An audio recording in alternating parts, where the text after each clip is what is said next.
Hi, so I'm Chris and I recently earned a PhD in Anthrozoology from Exeter University. My thesis focused on cat-human relations and discourses surrounding roaming cats. Today I will talk about one aspect of that research. Known to many as the notoriously independent pet that roams neighbourhoods worldwide, the domestic cat, Felis catus, occupies a somewhat liminal status between a domesticated and wild or wild-like animal. My doctoral research asked, what are the various discourses surrounding roaming and free-living cats? And examined social discourses surrounding cats living in urban neighbourhoods, exploring various ideas about domestic, urban and wild animals and points of contention regarding free-roaming neighbourhood cats. To answer this question, I employed a thematic discourse analysis of comments and exchanges associated with media stories surrounding free-roaming cats. I collected comments responding to 7 news articles, magazine pieces and a YouTube video. This generated almost 2,500 comments from 1,800 unique users, with text averaging 50 to 100 words in length. All comments were in English, and although location was not always discernible, most of the comments appear to originate from the UK, US, Canada or Australia. And should you wish to read the details of my methodology, my dissertation is now available online. So comments that went beyond the scope of my thesis were coded as off-topic and put aside. The remainder were assigned to one or more of 3 groups for independent analysis. The cat group are discourses related to cat welfare, and those were written up in a paper which is currently under review. The wildlife group contains comments related to attitudes towards cats and their predation habits, and that was published last year. Today I will focus on the third group, neighbourhood, to which 352 comments were assigned. These comments are related to neighbourhood cats from the human perspective, such as comments about nuisance behaviours or defending community cats. So prominent discourses that emerged from my qualitative analysis were that cats have a right to roam, with commenters referring to their cats, to their own cats, to community cats, or to free roaming cat friends. No one owns a cat was an oft-stated phrase, with comments implying that you cannot expect a cat to comply with human rules, such as restrictions on roaming. A few comments stressed the importance of cats in rodent control. The notion that cat guardians should control their pets was common amongst those opposed to roaming cats. And complaints of cats pooping in gardens were very prominent. Other trespassing and property damaging complaints were also not uncommon.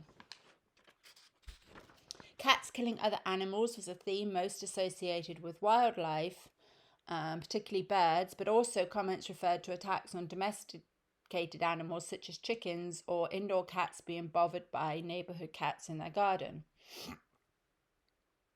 Zoonosis was usually combined with other gripes and comments about roaming cats generally being unwelcome. Bells and collars for cats were discussed both as a method to prevent bird predations and as a potential safety hazard for cats. The notion that responsible owners should neuter their pets was largely unchallenged in these data sets. And there was a lot of discourses comparing cats to dogs, most of which appeared light-hearted but revealed an underlying tension. And cat hating was a more extreme version of this, although it's not always discernible how much was simply intended as dark humour. So I examined these themes within the framework of biopower and more than human biopolitics. So biopower was coined by Foucault to refer to techniques for achieving the subjugation of bodies and the control of populations. Biopolitics can be understood as a biopolitical method that uses biopower to control a society. So unlike punishment being doled out as a deterrent, biopolitics is more subtle and cohesive and pervades daily life. In this sense, it is productive and not overtly repressive. And part of this is how society itself can become an instrument of biopower by shaping social constructions and policing social norms, and shunning nonconformists as deviants. So essentially, biopolitics is a pervasive exertion of state or institutional control over bodies and populations. Examples of biopolitics include the pathologicalizing of sexuality, economizing healthcare, politicizing sex, forced or coerced sterilization, and the criminalization of abortion. In all these examples, discourse and choice terminology enabled those in power to convince the majority that their policies were just and necessary. So Foucault's ideas of control and biopower were developed within a humanist framework. However, societies do not exist in a vacuum, and no cultures are comprised solely of human animals. More than human biopolitics extends the Foucaultian notion of biopower as a cohesive form of control over human bodies to other animals who also co-constitute human societies. Amongst the comments, cats were described as unwelcome garden visitors, valued as pest controllers, or shunned as nuisances. Some thought cats had a right to roam, claiming they are wild animals or that this is in their nature. It is in their nature to be independent. And an oft-stated retort to any suggestions cats should be confined to their home or garden was something to the effect of, nobody owns a cat. However, not everybody agrees, and many of the comments assert an annoyance that cats are allowed to run amok and feel owners should control their pets. Those expressing the sentiment that cats are property and should be kept under control accuse roaming cat guardians of unneighbourly behaviour, which comes into conflict with those who insist their cats need to roam for the cat's happiness and well-being.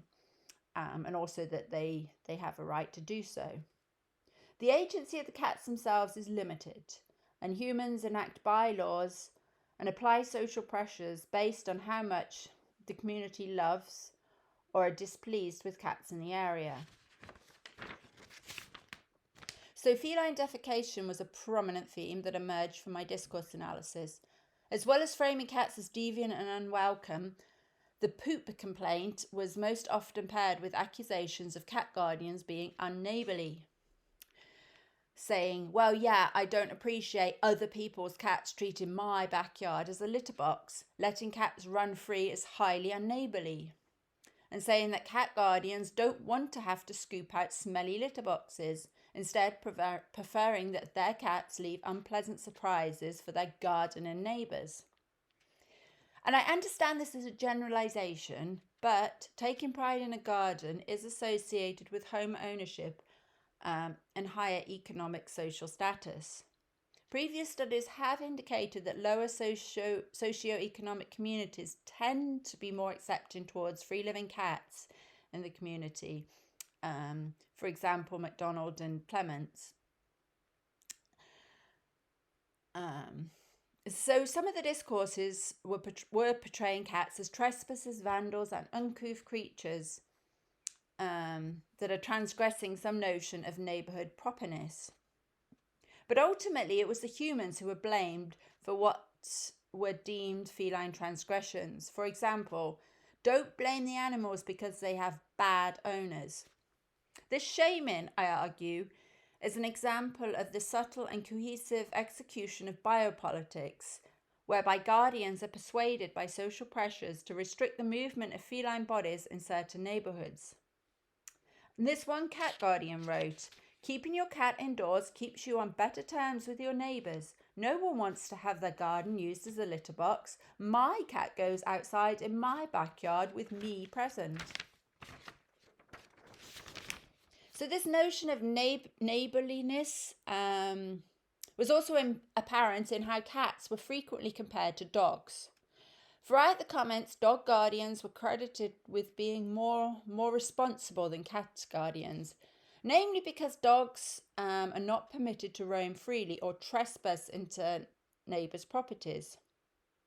In response to various discourses about the transgressions of roaming cats, comments frequently pointed to how similar behaviour would be unacceptable in dogs. If dogs ran loose and killed wildlife and crept in your back garden, people would have something to say about it. If I allowed my dog to just run amok, digging up gardens, defecating everywhere, attacking other wild animals and killing them, I would be prosecuted. No one would let their dogs roam outside. Cats shouldn't roam outside either. Again, I realise that roaming dogs are the norm in parts of the world, but amongst my data sets, it was unquestioned that dogs should always be kept under control. So laws are enacted and enforced via social mechanisms, namely shaming non-conformers and reporting transgressors. So Soglund and Redman used the term doggy biopolitics to describe a self-regulatory mechanism that reinforces social norms of idealized dog-human relations. Using America's first dog at the time as an illustrative example. So these authors, they described how Bo Obama, the family dog, was central to public displays of this idea of family values. And the discourses I examined suggested dog guardians, they see cats and cat guardians as deviant or unruly. But some cat guardians also identify themselves as responsible and shame irresponsible or uncaring cat guardians who allow their cats to roam.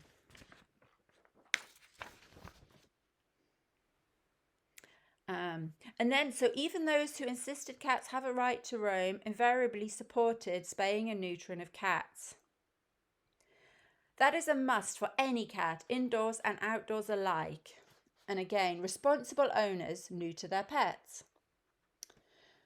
So this is a predominantly Western phenomenon that has become the norm for cat guardians and recommended by veterinarians and cat welfare groups, especially in the US and the UK, and is pretty much standard practice.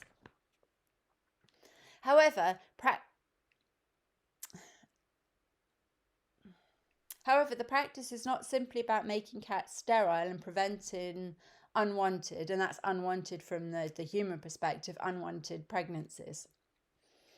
As well as desexualizing animal bodies, spaying and neutering produces behavioral changes such as increased docility and a reduced tendency to roam.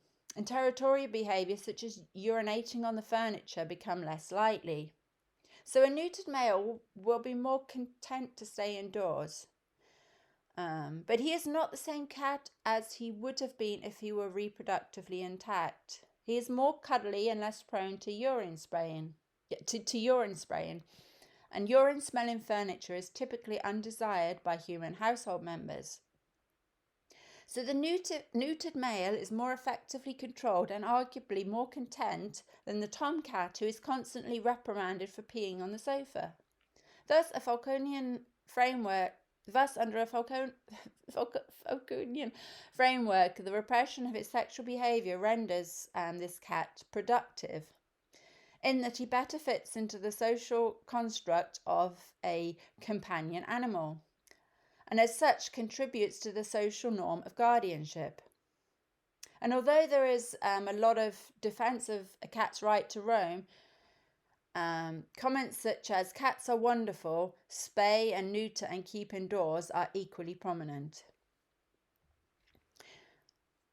So the discourses examined here highlight the different attitudes and cultural expectations regarding cats and cat guardianship within westernized societies.